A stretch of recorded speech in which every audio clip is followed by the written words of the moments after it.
Okay.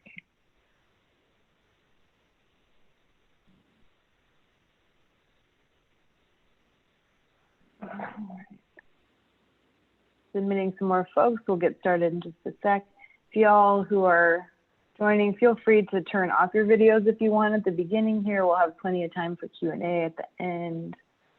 I'll pull up my housekeeping slides.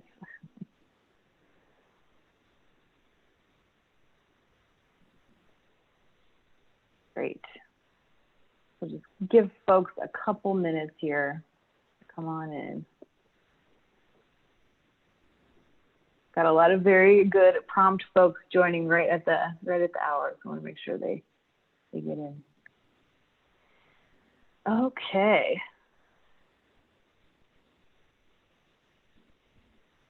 All right, we'll go ahead. Hi, everybody. Thanks for being here. I'm Lindsay Wallace. I'm the Director of Strategic Projects and Design Services at Main Street America.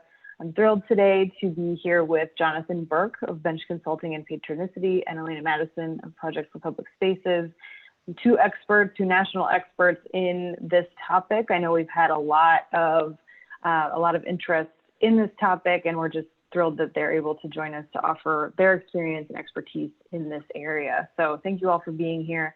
A couple of housekeeping things. So we have a lot of folks joining today, which we're thrilled about, but of course, we want to make sure you can hear the speakers. So if you would all please mute yourself and turn off your camera if you want to. You can keep it on if you prefer to, but if you want to turn off your camera during the presentation, that would be fine.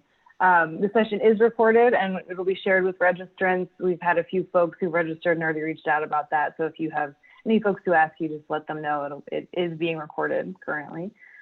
There will be plenty of time for questions at the end. We designed this so there was some healthy Q&A time. I know there's a lot of uncertainty right now, so just know that'll be an option. I'll have more time at the end. Feel free to type any questions in the chat as we go through. We're going to see how many folks we end up with. We had over 450 people register for today, so we may just answer questions from the chat, but depending on how many people are actually able to join, we might do a raise hand option. So feel free to type them in as we go along, and I'll do my best to answer as folks are speaking. I wanted to give a little bit of framing on this before we kick it over to Jonathan and Elena, because as you all know, this is something we've really been hearing a lot more about in the past couple of weeks, like how to adjust space and adjust, different programming and that sort of thing for these colder months. In the past 9 months or 8 months, unfortunately, we've had a lot of opportunity to kind of explore these innovative approaches and to create more space and for placemaking and that sort of thing. So I wanted to just give a framing here on why this is important, right? When we talk about design in the Main Street parlance, a lot of you are in the Main Street network, some of you might not be. We are known for what's called the Main Street approach, which includes 4 points, which economic vitality, design, organization, and promotion. And placemaking really fits into all 4 of those. And so, when we're talking about space adaptation and placemaking, it's really fits pretty well under the design mode, but really kind of cross point. So why this is important, right? The cycle of investment during COVID-19 restrictions, it has become more and more important that we create physically safe spaces in our downtowns and commercial districts. And enhance the infrastructure. So it's not just about the visible activations, it's also about the kinds of infrastructure like Wi-Fi and that sort of thing to enable e-commerce platforms. So just addressing those needs. By creating those spaces, by enhancing the infrastructure, you have the opportunity to bring more customers downtown and more visitors, but also to enhance the sense of social cohesion, which is something we're all really striving for right now, given the sense of isolation that comes with being at home because of COVID-19. Those things can lead to an improved sense of community and potentially higher profits for your businesses, which of course leads to their improved bottom line for small businesses, potential longevity. And as many studies show, when small businesses have that improved bottom line, have that stable income, they often invest their local dollars back into the community.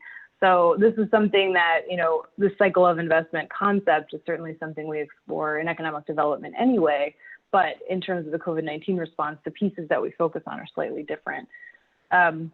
Specifically with place needs, we're talking about just generally here, not even necessarily just focused on winter months on this slide here, but thinking about the place needs that come into play with our COVID-19 response and management strategies. So obviously the place needs, your commercial district and your visitors and your businesses need more physical space in districts that's safe for people to visit, that's socially distanced, to shop, visit, and also to travel through safely, just for folks to be moving through the downtown, walking, biking, et cetera. So that requires a rethinking the use of streets, sidewalks, and open space. One positive of this, of course, is that many of you in the Main Street Network have experience with this kind of innovative thinking, rethinking the use of different built environment and infrastructural elements. So unfortunately, that probably, or fortunately, probably set you up well to start thinking about how to apply that in the past few months. Proper signage and street reconfiguration for delivery and curbside pickup, that was something that I think folks hit the ground running with pretty quickly, knowing that they would need to bring those kind of place elements into play in order to get people to continue to patronize businesses downtown, but also to get there and get the items safely. We talked about improved digital infrastructure for Wi-Fi and e-commerce support. I mean, obviously, this is something that's happened a lot with our businesses, that many who do not already have an e-commerce platform have explored adding that to what they already offer in their bricks and mortar building in order to have another platform to connect to potential customers. Also, lighter, quicker, cheaper approaches. This is something, a term and a strategy that Project for Public Spaces coined and has really innovated, and something that we've shared a lot with our network here. The idea that there are projects that you can activate that have a lighter lift for your organizational capacity, are more quick to implement and cost a little bit less. That has happened a lot throughout the network, where people have really tried these lighter, quicker, cheaper approaches, but have also tested them for longer term possibilities. At the beginning, we may not have known that this was going to be longer term, but I think for many folks who were integrating that kind of concept, that testing for longer term, it served them well in the long run. And then, of course, this is one of the most important pieces, both in the past 8 or 9 months, but specifically for our winter adjustment, is the place governance, community engagement, and programming. Like that concept of, if you build it, they will come. Not necessarily true, right? Unless you have place governors like Main Street leaders to activate the spaces, to program them, to get people to actually come to them.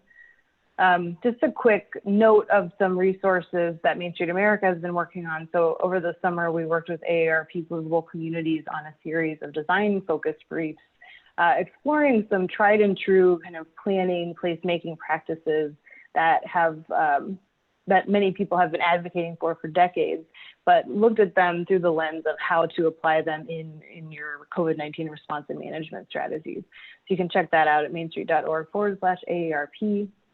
Some of the solutions we explored, which I think are pretty applicable to today's conversation, are things like open streets, creating more physical space, using the street as a place, to coin another PPS great concept, to create more physical space for people to move through, to dine, to have additional retail space. Parklets and pedlets is kind of another approach that fits well with open streets, kind of, again, expanding that space into the street.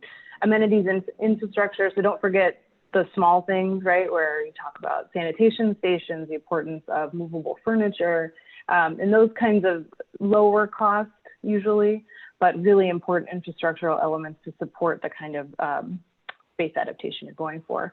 Creative approaches to small business. This is really focused on that infrastructural expansion for e-commerce, for supporting e-commerce, but also adaptive use of space, right? That looking at our public spaces, looking at our parks in a different way to help support small businesses, to help support the community as they try to keep engaging with the downtown. And then finally, we looked at trails, parks, and the economy. This is something that I think continues to be super relevant in winter, as in some places where outdoor rec actually goes much higher in the winter months, we looked at the exponential increase in trail use that we've seen throughout the 8 or 9 months that we've been dealing with this, and looked at ways to try and tie that increased use to the local economies. And I think for those of you who do have winter tourism, who are trying to maintain your levels of tourism in the winter, that's something to certainly keep in mind. Benefits of these, this is something we explore in those briefs, so I won't belabor them too much, but there are myriad benefits connected to this kind of space adaptation, even without this added stress of, pandemic response, where there are public health and safety benefits to these kinds of space adaptations, placemaking efforts. Of course, your economic impact, which I think is probably what many of you are most concerned about right now, understandably, as we enter into a holiday shopping season. Community building, don't underestimate how important it is to building and maintaining that sense of social cohesion. And then environmental benefits, of course, the fewer cars you have coming through, you can have reduced climate impact, improved air quality, et cetera. Particular challenges that we're dealing with as we continue to deal with COVID-19 as we enter winter is, of course, temperature and precipitation in your commercial district that might prevent people from wanting to leave their houses. That's a pretty obvious one. Also, the reliance on holiday season purchases to the small business's bottom line. I think that's what is the primary concern for many of the people in our network, is trying to help small businesses weather this storm. Potentially fewer tourists, visitors, or foot traffic, or on the opposite, for those of you who have an increased tourist season in the winter, kind of dealing with those fluctuations. And then, of course, as I mentioned, super important, especially as we get into winter, the concepts of place governance, community engagement to make sure that folks know what's going on, what's working for them, and then programming, of course, all become even more important to make sure that people know that there is activity and reasons to patronize downtown and that they'll be safe in doing so. One resource I just want to point to before I hand it over to our main event, Colorado Main Street has actually been doing a lot of great work around this, and many of their communities have as well. And Colorado Main Street has been collecting a bunch of resources, how-to guides. They've been drafting how-to guides around winter adaptations, summer adaptations, all kinds of things, to both to highlight the innovative work that's happening in Colorado, but also to make sure there's like a clearinghouse for these resources. So please feel free to check that out. It's great stuff. But I'll go ahead and stop sharing my slides, and I'm going to hand it over to our expert speakers here. We'll start with Elena Madison, who is the Director of Programs and Projects at Project for Public Spaces. Thank you so much for being here. Thank you, Lindsay. It's really a pleasure to be here.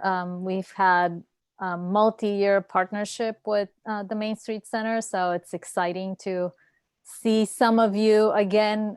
We may have had trainings with you over the past few years. So today I'm not going to talk specifically just about placemaking.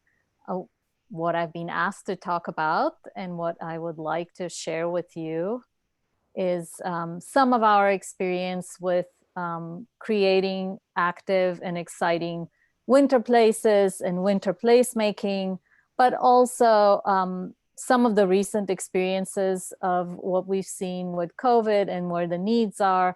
I'm not going to speak to a lot of nuts and bolts of how this is done, but I think Jonathan has a lot of that ready to go. So if you have questions, please put them in the chat box or hold them for the end, and it's possible that the next speaker will answer some of them. Again, it's really exciting to be here and to see so many people here. And I'm going to start with the things that we all know about winter programming, the big, beautiful events that many of our downtowns have been putting together for years, that are kind of like the thing that makes spaces happen with big celebrations. And we know some of these spaces and some of these events are not going to go the way we've been used to see them happen.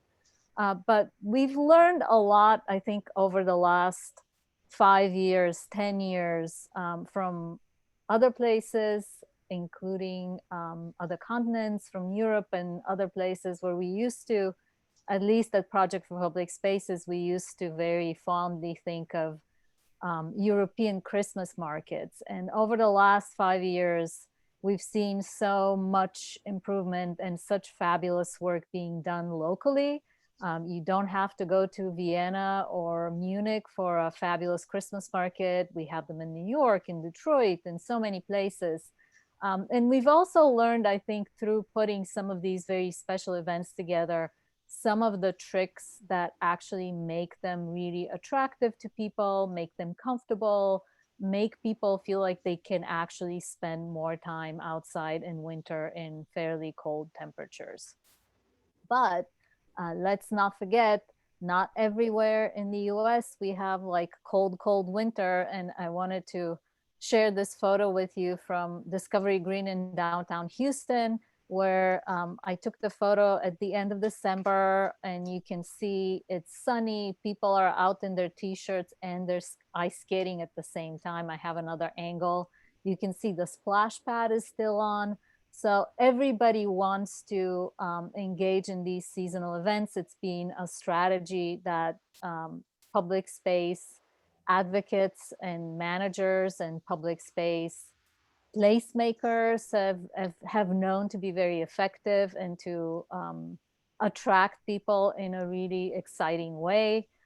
So in our design practice and in our placemaking practice, working with communities, we've always tried to think of a place as the seasons change and allow for the changes to the place that would acknowledge these seasonal differences and celebrations and the big things that will make the place look and feel different for everybody and attract people to visit it over and over again. So I'm going to share with you a quick case study of Harvard Plaza in Harvard University, where a lot of the design of this plaza was focused on obviously good weather use and summer and food trucks and markets.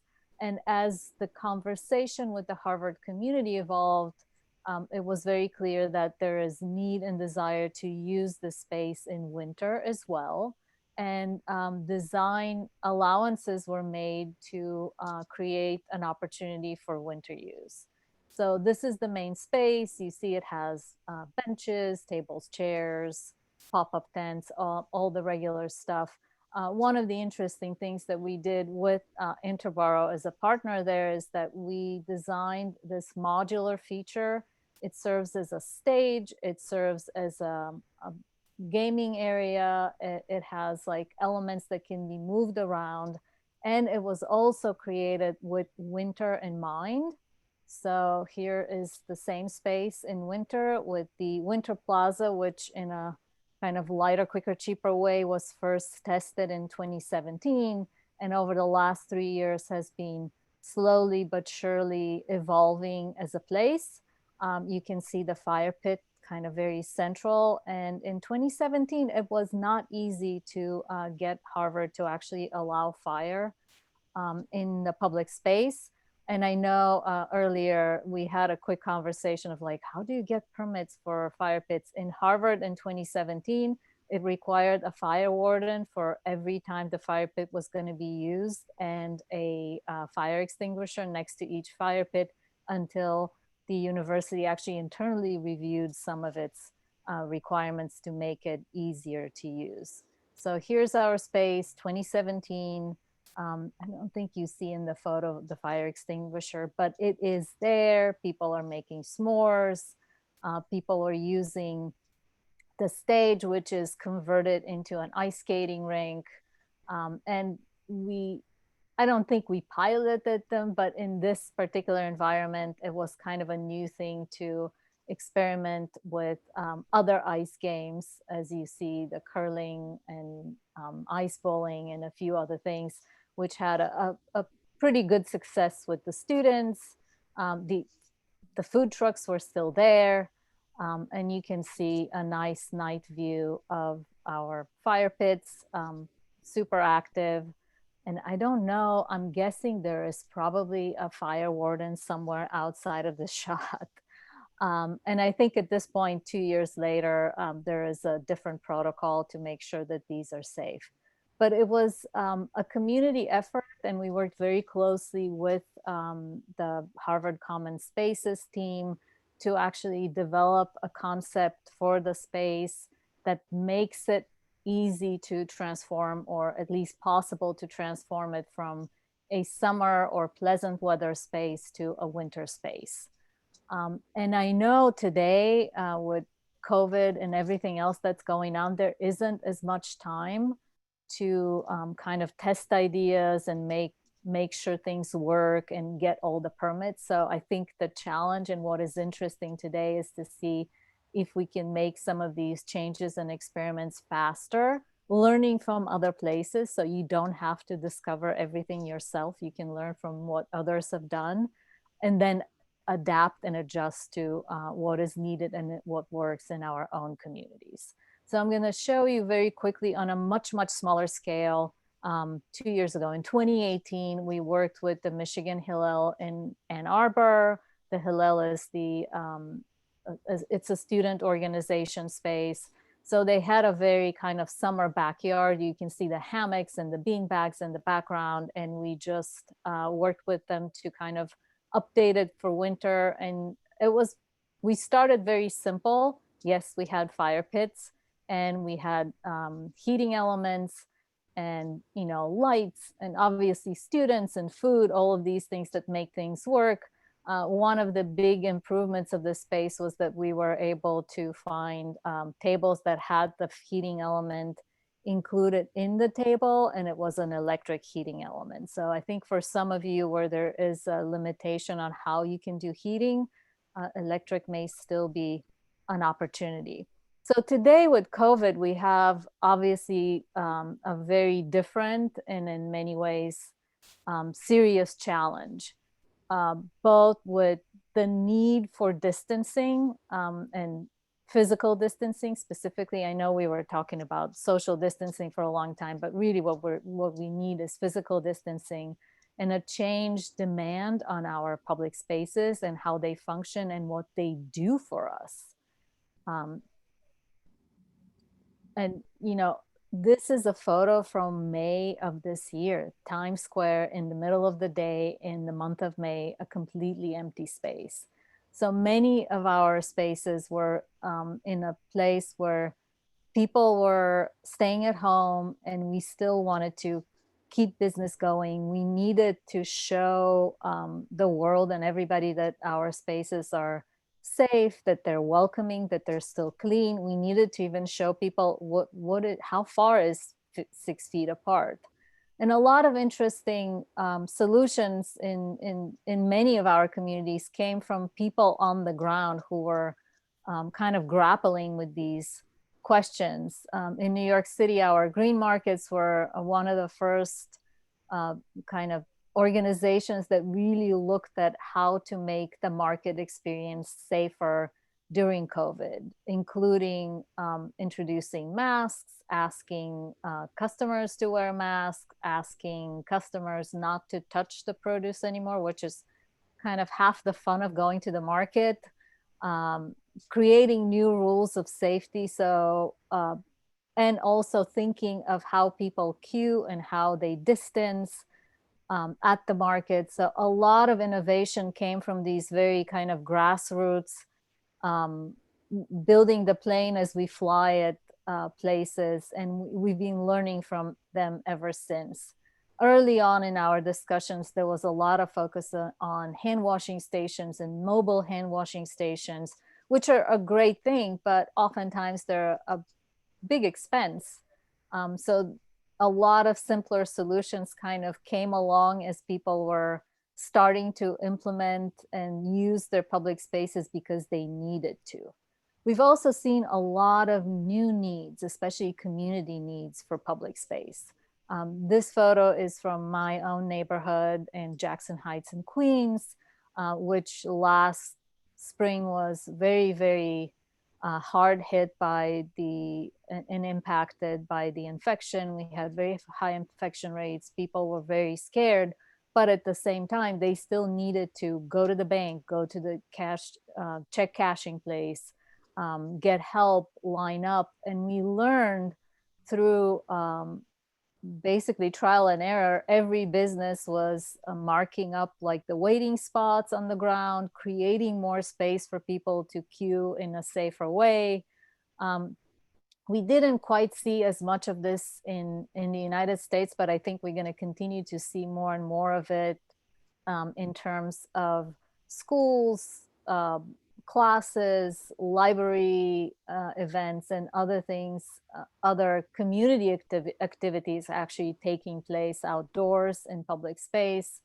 And the photo I showed you previously was from Denmark, but this is actually an example from our own open street here, 34th Avenue in Queens, and the school that's right next door. You can see in the no parking sign school days, the school started using the outdoor space, the open street for classes, and they plan on continuing to do that over the winter. So that is another thing that we want to think together of how we can accommodate and support. And the other thing we've seen in many of our neighborhoods is a real community spirit and people coming together to help each other. So pop-ups like the community fridge and school giveaways, all of these things are actually happening in the context of COVID, of course, but also in the context of businesses. A lot of them are restaurants that are actually sharing their outdoor terraces and outdoor settings and parklets for other activities. And right now, these are completely voluntary, and it's really based on people's connections to the community. But I think that is a way for us to look to expand usable space, especially in these colder months. And unfortunately, we've seen people experiencing homelessness becoming a lot more visible in our outdoor spaces, and also a lot more at risk. So it's another population and another concern for public space that we need to be aware, especially this cold winter that is coming. So in terms of winter places, I know all of you have seen a million outdoor dining parklets, so I'm not going to show you that many, but you can see they're getting pretty fancy. They have heating elements, that they have individual sort of spaces for people to be in. We've seen a lot of these individual bubbles as well. But we've seen also some creative and exciting different type of programming. Some of it emerged for this year, and some of it kind of being considered because we've had previous experiences with that. So this one is from a light related event in Detroit from a couple of years ago, but I hear they're planning on bringing it back. This is a series of winter exhibits in Madison Square Park in New York City, but I know a lot of cities are looking for winter exhibits that attract people, but also can keep people safe and at a distance. I know many communities are turning a lot more to drive-through or drive-in experiences. So this is an example from San Antonio. And it's a brand new exhibit. I haven't seen all of the elements, but it's a drive-through light experience. And we've done this, and you know better than me, you've done it on so many of your main streets, just the lights, the excitement. So I think the challenge we all understand today is how do we support this excitement and do it in a safe way and support our businesses while at the same time protect people and make them feel like they're safe and they can engage, but still respect what is needed to keep us all healthy at this time of year. So we've seen some kind of blasts from the past. This is actually from Bryant Park, but they turned to these igloos to create individual spaces for folks to spend time next to their ice skating rink. Curling is back. And I thought of the curling because we kind of experimented with it at Harvard. And at first it was people are like, oh, nobody's going to do that. And then it turned out that it was fairly successful. So I'm happy to see it in Bryant Park as well. But there's a lot of other traditional winter events that I think are still going to be safe and exciting for people to engage with and to do with their communities, as long as there is enough resources to actually focus on that, whether it's ice sculpture and ice chess, or bigger scale ice events. And in many ways, we're looking to our neighbors to the north in Canada, where there is some really fantastic winter programming they've been doing in the past, and I'm expecting fully that they will do a lot of this programming this year, because in many ways winter programming can keep people safer than being indoors, and they have a lot of experience with that. So I'm going to conclude with this one little example that is, Detroit. I started with Detroit. So they are still doing their tree lighting ceremony like many other cities around the country, but they're not doing a big live event, and they're going to be broadcasting it.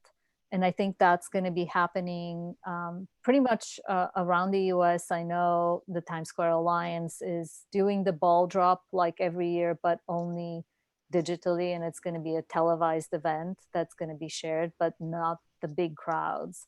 So we are all adjusting and kind of swinging with the punches here as the situation evolves. And we've seen as the COVID numbers and infection rates go up, some of the ice skating rinks that were open have been closed.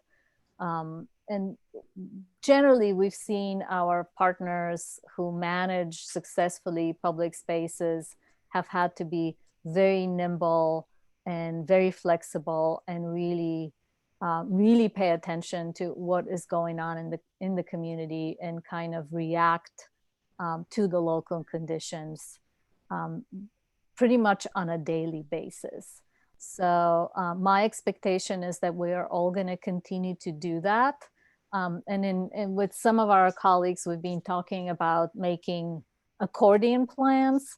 So plans that can extend and be as ample and ambitious as we always have wanted them to be, but also that can be shrunk down to something that is smaller, either more reasonable or respecting distancing and other health and safety measures, including remote viewing, but also things like including reservations ahead of time, even for free events. So the number of people can be controlled and so on. So we've seen a lot of this very nimble programming, and that is going to continue to apply to winter programs this year.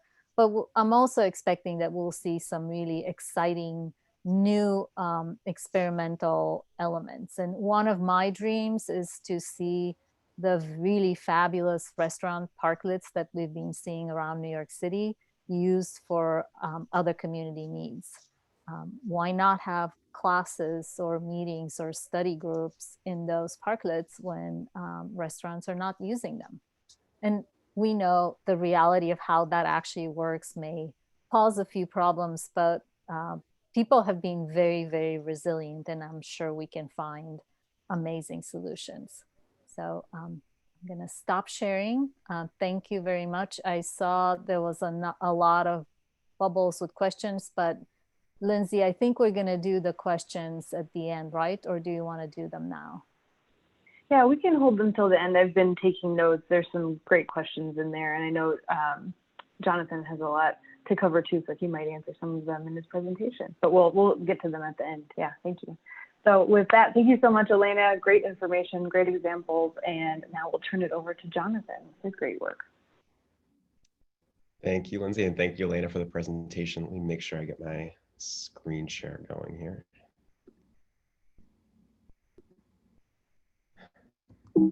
All All right. So Jonathan Barkley, Patronicity, and our startup Bench Consulting as well. I think I know a lot of folks on this webinar from past National Main Streets conferences. I was supposed to be in Dallas this year and disappointed that I will not be there. Obviously wasn't there this year, but hopefully next year and in a couple of years when everyone comes back to Boston. So looking forward to hosting folks here. So it's important to, before we move forward and talk about winter, to kind of take a step back and look at where we've been. I use this example from Hanover Street in Boston's North End as an example of how an entire street was converted over to outdoor dining this summer. Very quickly, it happened nearly overnight. Restaurant owners are really desperate, and I think the city bent over backwards to help them and accommodate them to do this work. But winter is coming, right? And we're not gonna be able to continue the success that we've had this summer with outdoor dining. Like many folks, not myself, I love winter, but many folks are not as big of a fan of winter as I am. And this is the typical attitude that I think a lot of folks tend to take. It's cold, it's dark, and I'll see you again in March. And we don't always take that attitude. And I think for a lot of folks in New England in particular, they're willing to go spend 8 hours outdoors tailgating for a football game when it's 20 degrees and snowing, and everyone here looks thrilled. Obviously, this was better times for the Patriots, so part of the reason there too. But we do it, right? And I think it's one of those things where it's just getting over that mental hurdle of getting people back outdoors, dressing warm. You can see everybody in here has face masks and they're layered up and they have Under Armour on. You do it when you go skiing. Spend hours outdoors, you sit by a fire, and it's enjoyable, right? So why can't we translate that success over into more of an urban setting or a downtown setting? Oops, I'm not sure why my PowerPoint stopped. There it goes. So how do we embrace winter on our main streets? And I think first step in that is really changing our attitudes, making people realize that we're not going to be able to throw propane heaters at everything and keep everybody warm outside for the entire winter. A lot of this is more about internal personal warmth, right? Making sure people understand that you're going out to have coffee, like these folks in Copenhagen on the bottom left. You wear Under Armour. You prepare like you're going out for a day of skiing, but you come downtown, you grab a bite, grab a drink, you spend some time walking around to the shops, and it's cold out, but you dress warm. It's a little bit of a changing mentality there. And rethink the outdoor dining patios. I think that's one of the biggest things that I took away from conversations we've had in the past with folks in Canada. They've had a really successful winter patio program, but it's not always been traditional 3 or 4 course meal on an outdoor dining setup. It's been a stand-up table where some beers and some snacks come over and that's it. And it's a little bit different of an atmosphere, but I think you kind of need to take a look at, we don't need to put away the patios for winter. I think it's a matter of rethinking how we approach the programming and planning of those. And then for longer term planning, obviously we're dealing with COVID right now, but for longer term planning, how do we embrace winter in your long-term planning? And I think Edmonton is probably one of the best examples that I've seen from a North American city, where they've really taken a holistic approach to looking at making sure that all of our outdoor dining setups are in sunlight and they're open spaces, and you can contemplate wind blocks and windshields and that sort of thing. And my PowerPoint is acting up a little bit. And this is also an image from Edmonton as well, of outdoor dining. And I think for folks in the US, our winters don't compare, at least in Boston and the Northeast, and maybe some folks in the Midwest, but their average high in Edmonton is about 18 degrees in January every day. And yet these folks are really enjoying a nice cup of coffee and sitting outdoors by a fire. So again, we can do it. It's just a matter of getting ourselves over that hurdle. And I think this year, more than any year, a lot of these ideas that are coming out, a lot of the things that Elena and Lindsay have shared already are about winter in a normal year and an average year too. And all these things can work in a pandemic year and a non-pandemic year. But I think there's certain things you need to take into account this winter more than any other winter to kind of contemplate the changes that the pandemic requires. One of the examples I really enjoy that Denver's adapted this year is they have a very popular winter holiday light parade. They've been doing it every year. Think about Disney's Magic Kingdom has their light parade they do every night. I remember that as a kid. But they've changed things up, right? You don't want everybody to come out one single night to see the whole festival and then leave. They've taken those floats and spread them out across the entire downtown. And it's not only a great way to spread the crowds out, but it's also a great way to encourage people to come, walk around downtown, explore, check out different sections of the area, visit different businesses, and encourage people to move about the downtown as opposed to congregating in one single space. So what have we done, right? So back in July, when I think we were sweltering in 95 degrees and humidity, we were thinking about winter, and our team with some of our partners at the Boston Society for Architecture, Boston Society of Landscape Architects, and Municip Action, which is a planning firm in Edmonton, got together and put together a call for winter ideas, low cost, quick hitting interventions that communities could use this winter especially to help get their communities back up and running and really serve two different needs. One of those goals was providing a reason for people to come back downtown, bringing customers back to the area. The second goal in this area, in this era of physical distancing, is encouraging people to come outside if they're going to meet neighbors, meet friends, as opposed to doing it indoors and doing it in small confined spaces indoors. So we had the call back in October. We had about 60 submissions from the US, Canada, and Europe. All of the designs are low cost. They're aimed at being applicable to big city downtowns and small rural community main streets as well. Again, those costs are fluctuating a little bit depending on size and scale, but most of them come in around $10,000, $15,000. And this is a quick overview and a summary of kind of what the guide would provide for information. I'll go through some of the examples in a second too, but break it down by project type. The budget estimate, again, low is about $5,000, medium is about 10 to 15, 20,000, and the high range is probably around $30,000 on average.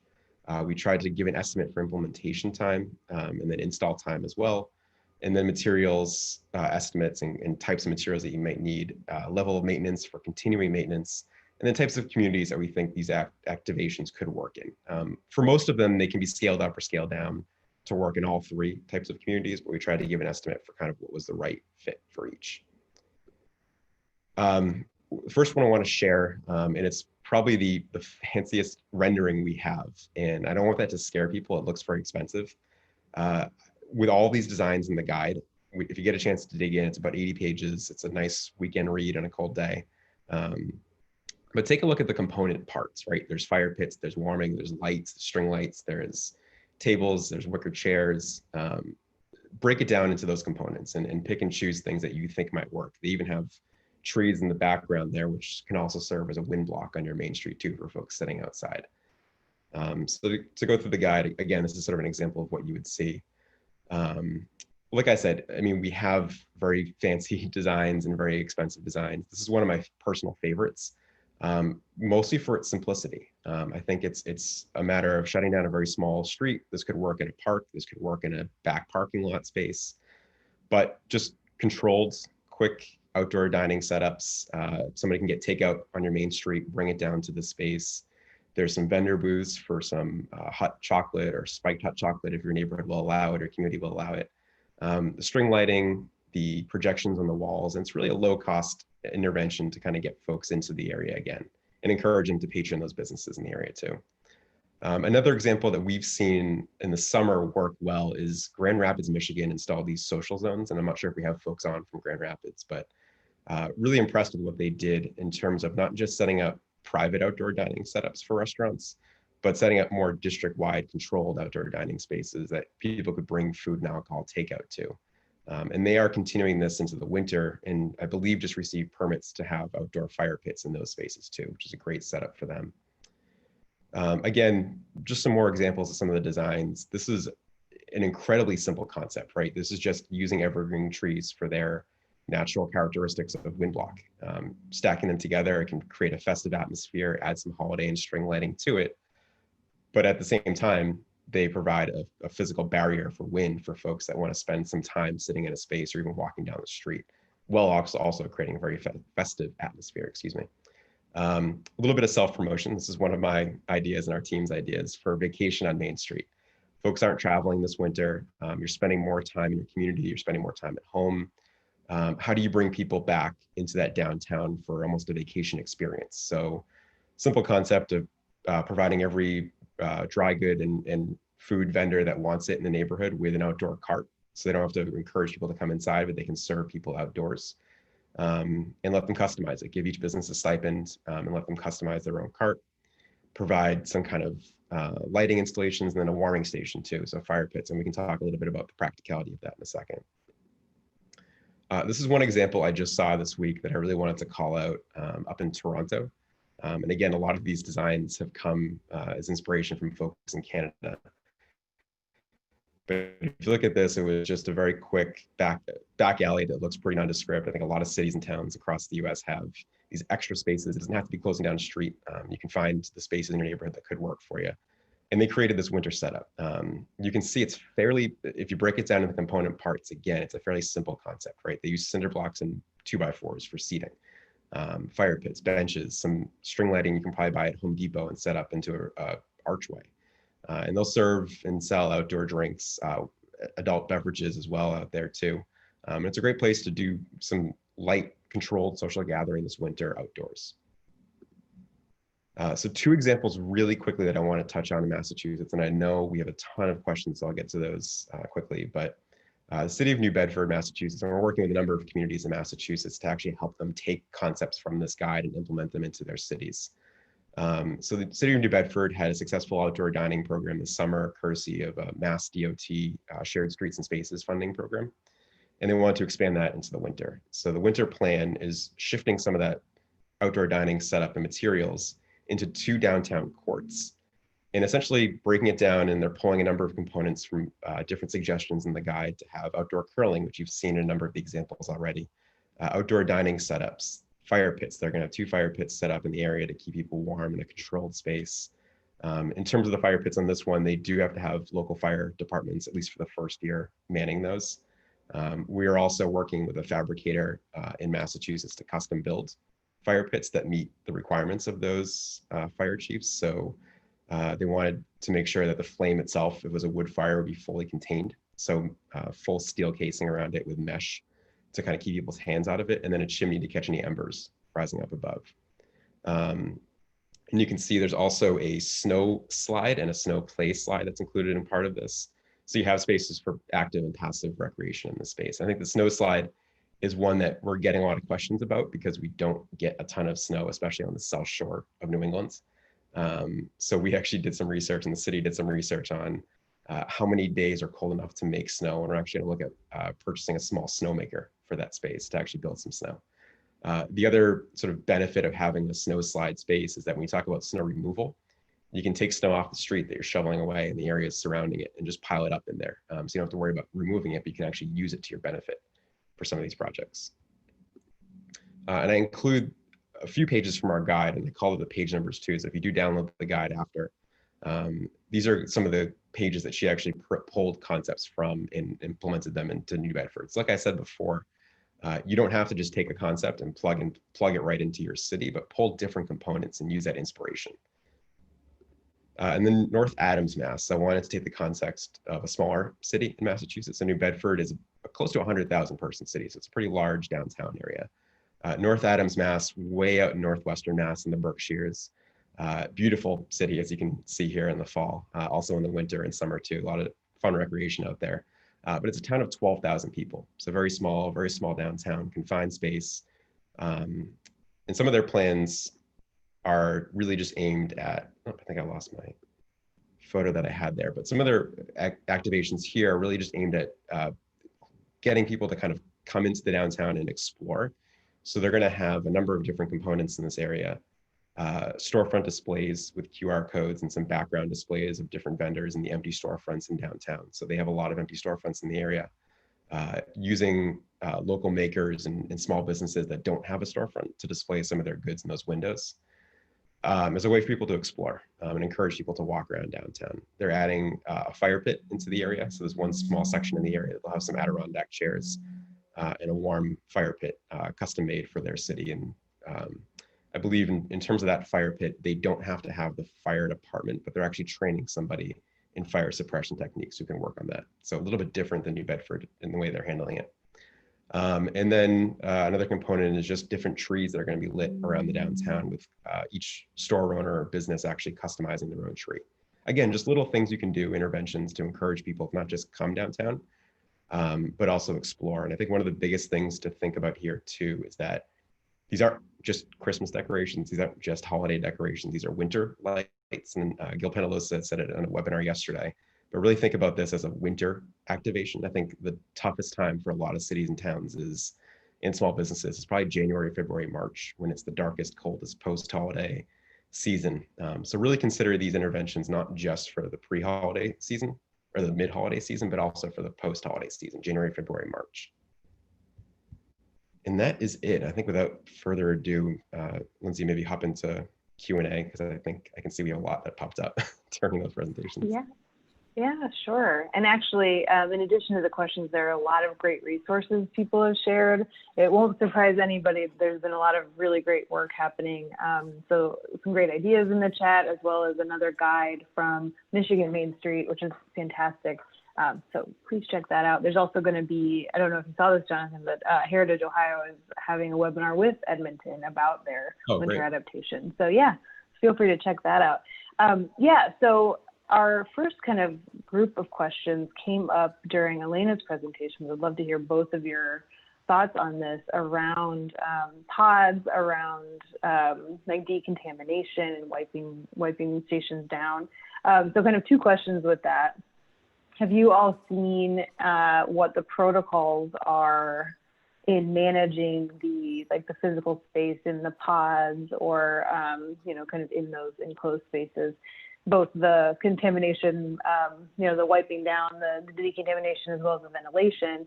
And second to that, as we learn more about the virus and how it's transferred, right, and that we know that the wiping down and the decontamination isn't necessarily as important as we once thought, how have you seen the kind of balance and communication about that in the maintenance of these spaces?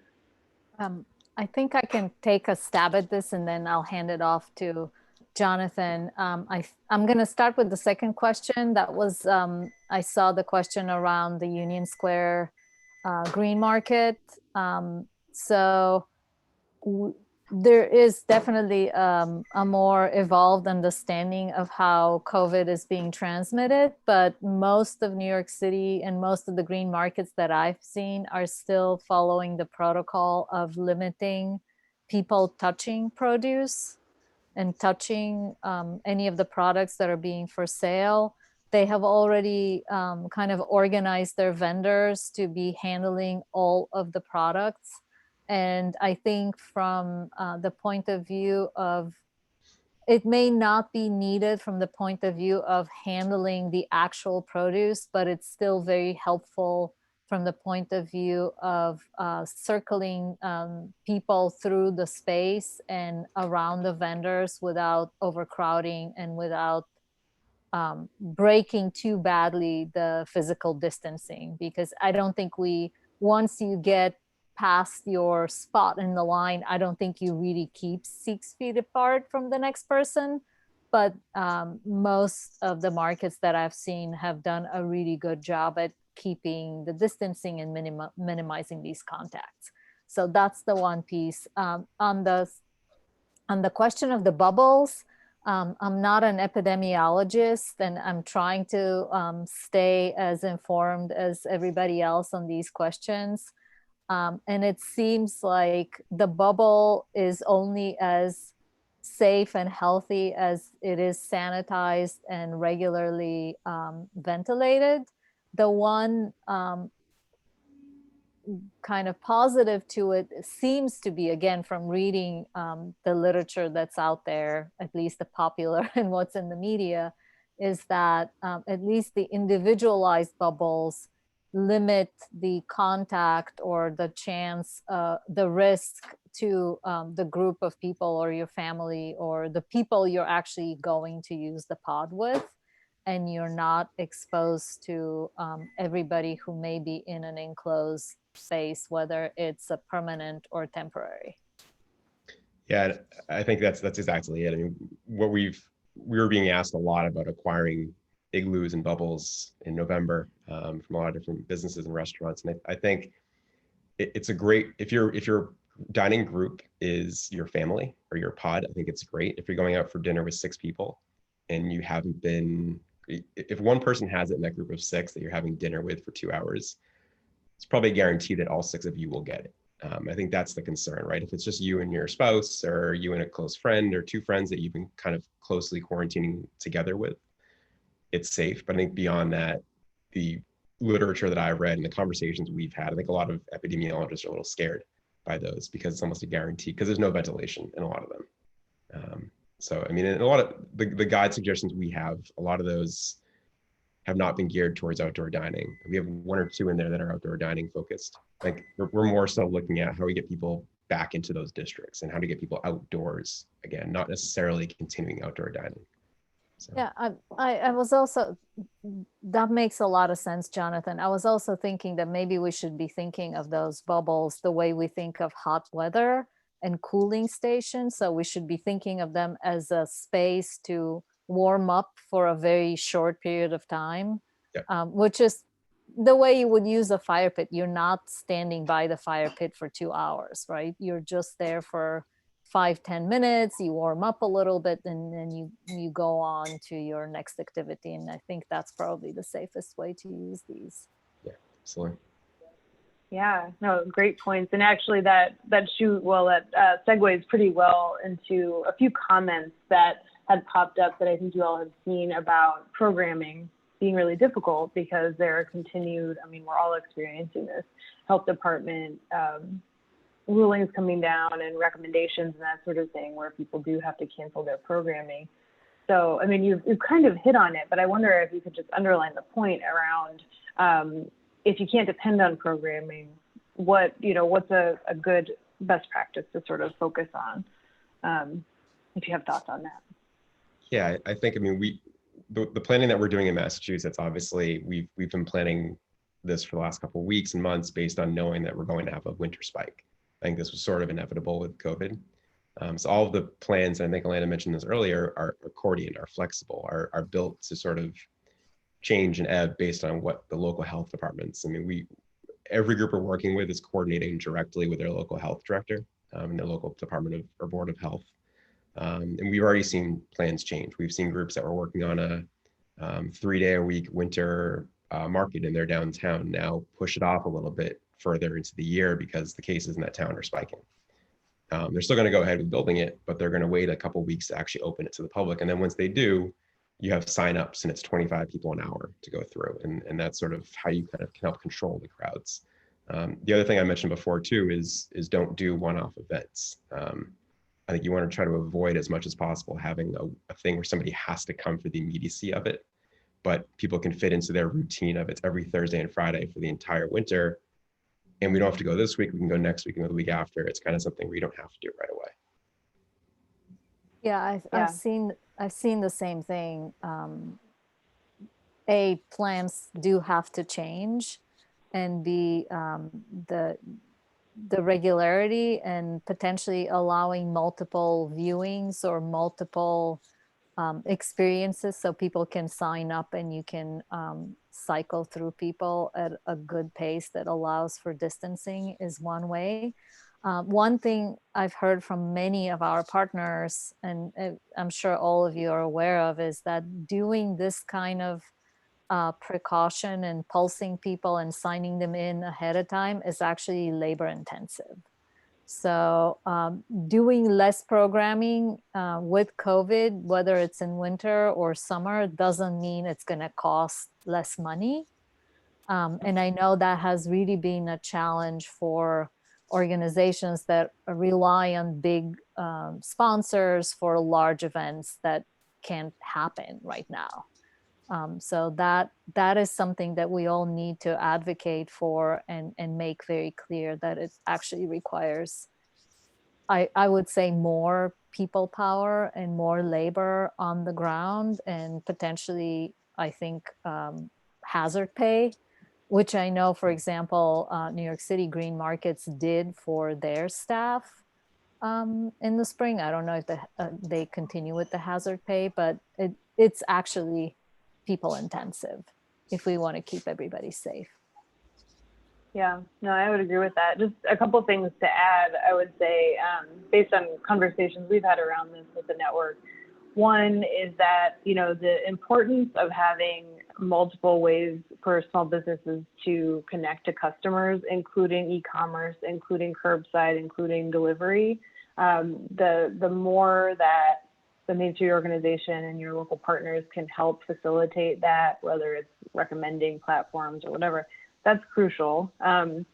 And then to keep the businesses afloat. But the other piece that I've heard a lot about lately that I really think is important now, especially, is that, you know, we should encourage our community members, our customers, our other folks who just care about the downtown and want to be engaged, to adapt how they approach some of this stuff, where it doesn't need to all fall on the business owner to keep the commercial district afloat. It doesn't have to all rely on the Main Street director to keep the district economically viable. That, like to Jonathan's point, the encouragement of, you know, Under Armour and being dressed to the weather, but also things like, you know, if you have folks who maybe can't spend a lot of money at businesses, perhaps they can volunteer for snow removal or something like that. So thinking about the myriad ways that the community can be involved in addition to helping business owners, I think it can go both ways to kind of underline that sense of social cohesion. We have some other great questions. One is pretty specific, though, and I think a lot of people would be interested. Are there better products for outdoor heating that you've been seeing come up? You know, we've seen electric, infrared. I just wonder if you have thoughts on kind of the best things you've seen lately for heating. Yeah, the propane heaters can get expensive to operate. Not just the purchase, they're not that expensive, but I think you're hearing reports from restaurant owners that might have a patio with 6 heaters and they're filling a propane tank at night. If it's 15, 20 bucks each, that gets up to almost $1,000 a week to heat your patio. So I think in terms of both green and energy efficient, but also cost effective, it's not the best route to go at all. And it's probably not going to make that much of a difference when it's 30 degrees outside too. I think fire pits are a good way to kind of get around that. They provide a little bit more warmth. It's a little bit more environmentally friendly, so I'm told. But it's one of those things where you're not going to replicate the ability of somebody to stay warm indoors. So it comes down to personal warmth. It comes down to blankets. We had a group in Boston that submitted an idea for the Boston Blanket Brigade. And they just show up at a restaurant on a Thursday or Friday night together with a group, and they all bring blankets. And it's a really simple concept, but I think encouraging things like that, again, personal warmth, is the best way to approach it. I mean, the questions of how many BTUs of propane can you throw at somebody is, I feel like if that's your focus, it's going to be tough to replicate. And one last analogy I keep using is, picture yourself in January on a non-pandemic year. It's Friday night, 4:30, and somebody calls and says, "Hey, do you want to go out to dinner tonight?" Indoors. And it's cold and it's snowing, and half the time you say no. So I think if you want to really encourage people out, it's more about the experience as opposed to just how can we keep people warm outdoors, in my opinion. I mean, that's people might debate that, but that's just my 2 cents. Yeah, I totally agree. And I've heard the same about the propane tanks. They're also very restricted in New York. There is still a debate whether or not they're safe. Some people are using them just because temporarily and magically a lot of the very onerous rules have been relaxed. But it doesn't really solve the cost problem. And I think personal warmth is one. And the other point, and that's one of the reasons I was showing so many of these like very fancy parklets that are prepared for winter. We need to think of them as also spaces to use for other things and not just for like the 2 or 3 hour dining experience, which for one thing may not be accessible to everybody. And earlier I noticed there was a question about the cost of these terraces and how businesses can address those. And that's a really tough question because of the uncertainty of how long this relaxation of the traditional rules is going to last. I've seen just in my own neighborhood here in Queens, where a lot of the restaurants are South American, they're not very fancy. They started with these very kind of DIY pallet style terraces, but now they've all grown. They all have roofs. Some of them are covering the sidewalk. So they're becoming more and more permanent without being necessarily a beautiful structure. And I think business owners, very reasonably so, are using the relaxation of the rules to their advantage. What I've seen in other places longer term is, for example, in places in Central and Eastern Europe where there is a outdoor terrace dining tradition, is that the business owners, because they know this is a long-term investment, are investing in terraces that have heating elements, that have actual horizontal windows that fold. Like in the summer, it's almost completely open. In the winter, you can close them down. You can still ventilate. So they're fairly sophisticated, and they are a significant investment. So I think this is going to have to be a conversation about governance and about permitting and about longer term strategies, because we don't really know how long this situation is going to last. Yeah, I agree. I mean, the concern in Boston was that so many restaurants were investing heavily in outdoor dining setups and patios and parklets, and started planning on winter, and all of a sudden the city made a decision to have everybody pull everything off the streets next week or in 2 weeks. And I think trying to give some sort of assurances that if you start making these investments in a difficult time period, you'll be able to use it for a longer period of time. I think that, I mean, I know a lot of cities, and Edmonton is one of those included, that has a winter patio season. So I think if you can work around the concerns of snow plowing, work with your DPW teams to kind of say, look, let's really look at how many days every winter do we really have a bad snowstorm that we have to get things off the street. We can try to start getting things off the street if we have to for those. But it definitely needs to be, in this year, out of any year, it needs to be a conversation that I think you have with your public works departments to say, what can we do to help these businesses and how can we do it? And work around the concerns of snow. Yeah. And I think it may also be kind of an active advocacy with elected officials, with city council, for the relaxation of some of these rules, or at least rethinking what that is going to be in terms of an impact on businesses. And I think it may help all of our Main Street businesses if we think beyond just the restaurant experience. I noticed in New York that it became like very limited very quickly, and it's, in a way, it's easy to think about it, but there are many other businesses that also could use the outdoor space, including in winter. And it's not just about allowing like clothing racks on the sidewalk. Now that it's cold, what does that look like?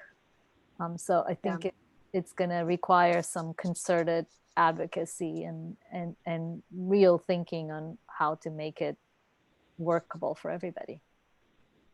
Yeah, totally agree. And I think you both made the point of kind of to this conversation around thinking about those outdoor spaces as places for people to spend a little bit of time, not 2 hours maybe, or if they're keeping it moving through the district. You know, there are a lot of reasons to have these activated spaces beyond a spot that people can sit for a long time. It might be sitting to have a cup of coffee and then grabbing some curbside retail or something and heading home. I think like another thing that both of you have shown that I think is great, and I've seen a lot of this, is that kind of passive activation of lighting, right, of the evergreen trees, things that people can engage with on their own time with the people in their household, where they're still contributing to the sense of vitality in the downtown by just like being there, but not being there in a way that makes them unsafe. Which I think relates to another question we had. And I know we were thinking about closing this off at 12:15. Happy to stay on a few minutes more if you all have some time just to answer the last few questions here. But we had a really great question. That is, what is the best way to handle the contradictory messaging of stay home and stay safe versus come downtown, which I think is kind of one of the main questions I think a lot of our leaders are facing. Wondering if you have thoughts on that. So it's a hard question. Right? I mean, there's no good answer. None of us are. I mean, since the beginning of this pandemic, I've been using the term there's no playbook for how we come out of this pandemic. We're writing it every day. And every day is different. Every city is different. Every town is different. It needs to be a conversation. Like I said, we're working with a city in Mass to do a small winter market with a controlled crowd, and they made the decision based on case numbers locally to push the start date up a couple of weeks and see what happens. And I think that's the flexibility you have to have with any of this work is, yes, the messaging is stay at home. Yes, the messaging is don't go out. But I mean, I think when you get to a certain point, like people are still going out. Restaurants and stores are still open. They're going to be open. If you can do it in a way that's controlled, I think for the most part, people are saying that it's fairly safe to be outside and moving around relative to being indoors. Again, everything you do is a conversation with your local board of health based on your own city and town's case numbers. I think that's the best answer I can give as somebody who never went to medical school. That's so right, Dennis. Thank you for underlining that. Yeah, totally right. Elena, Yeah. did you, sorry, if you had thoughts. That's been my experience as well. And even those who have gone to medical school and even epidemiologists will tell you that the picture is changing. So, and it seems like in many communities, we've seen that already. Like they have an ice skating rink, people can sign up and come and ice skate. And now with COVID numbers, the rink is closed until further notice. So it's just going to be a moving target. And as I said earlier, and as Jonathan said, we just need to be flexible and really on top of it. Nobody wants, I don't think there is any downtown or any public space that wants to put people in jeopardy or be known as the place where, you know, a COVID spread event happened. So the safer, the better. But what we also saw, even at like the hardest time in this spring in New York City, when we were kind of in the first wave of being hit with COVID, people still wanted to be outside. So that is, I think, the opportunity that we have to make sure that that can happen safely downtown and without overcrowding. And someone in the question section was mentioning, well, it's winter, people are already like going to be wearing like scarves and gloves, and we can take advantage of that. So I think there is opportunities to give people a chance to enjoy the outdoors in a safe way, but be still aware of what the overall picture is. And it's like you just said, there's health benefits that are stated health benefits for your immune system if you're spending time outdoors. There's been a lot written about sort of the boost to your immune system by getting vitamin D. So sitting inside and spending all of your time indoors, there has to be a balance here. And if we're going to keep businesses open, if we've made that decision to keep businesses open, then I think it's okay to try to encourage some people at small groups or small amounts to get back into those areas. Local conversations. So. Yeah, totally agree with that. And I think it underlines the points that you've both made, and that I think all of you have some experience with, in that approach to a lot of these solutions is in an iterative way, like starting out small, seeing what works, so that, you know, you're not dropping a ton of money on this like pristine design because you've gotta be nimble. But you all are, I think, pretty much experts in that. But underlining the iteration, but also kind of to your points about thinking about these as longer term winter adaptations, what can be put in permanently that is cost effective and encouraging, you know, that economic vitality safely. That's great. One of our last kind of sets of questions is something I think Jonathan and Elena, you'd mentioned before, but a few folks are wondering how you get your fire department to approve fire pits or burn barrels when you have some opposition from those leaders. Jonathan, that's a question for you. Sure. We started groups are working with started the conversations early on with their local fire departments. There's not a lot of precedent for it in Massachusetts. I know the Cambridge space was one precedent. It's one of the few that I could find in Massachusetts for outdoor public space fire pits. We have a couple in Boston. They're all gas, nothing much that's wood. So I think we're trying to do whatever we can to make the fire chiefs as comfortable as possible. We're looking at our program that we're running with communities in Massachusetts as a pilot for the future, knowing that we want to try to make Massachusetts cities and towns 4-season cities again. So we want to make sure we're doing this right. So we've kind of bent over backwards to design fire pits that are fully enclosed. No one can come in contact with the fire. It's designed to catch embers that come out the top.